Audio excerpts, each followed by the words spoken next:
এই চ্যানেলে সম্প্রচারিত সকল খবরই সচেতনতামূলক এবং শিক্ষণীয়, কোনো কিছুই প্রভাবিত নয়। গতকাল ভোর রাতে বগুলাতে অর্ধনগ্ন মহিলা মৃতদেহের ন্যায় বিচারের প্রতিবাদে বগুলা ফাঁড়িতে বিক্ষোভ সমাবেশ উপস্থিত ছিলেন রানাঘাটের সাংসদ জগন্নাথ সরকার।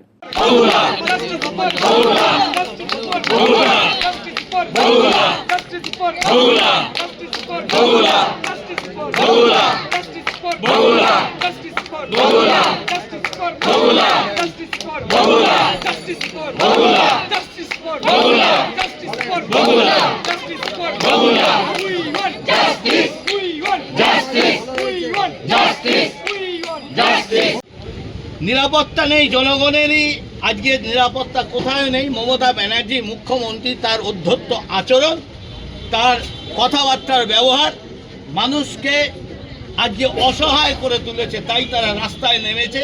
শুধু তাই নয়, তার সপক্ষের চটিচাটা যে পুলিশ বাহিনী আছে কিছু প্রমোশনের লোভে এবং টাকা কামানোর লোভে যা খুশি করবো, হাত পেতে ভিক্ষা নেই, মস্তানি করিনি, আমার পোস্ট থাকবে যতই অপরাধ করি, এই মানসিকতার পুলিশরা তারাই আজকে সাধারণ ঘটনা, সত্য ঘটনা পোস্ট করার পরও তাকে তুলে এনে বাপ মা তুলে খিস্তি দেয়। তাই এবং তাকে মারধর করা হয়েছে একটা বাচ্চা ছেলেকে। হতে পারে অবৈধ পোস্ট করে তাকে দেখে ডিলিট করাতে পারে, কিন্তু এমন কিছু অবৈধ সে কাজ করেনি। এটা অত্যাচারের স্টিম রোলার। মমতা ব্যানার্জির বদলা চায়, এর মুখের বাণীর জন্য এটা হচ্ছে।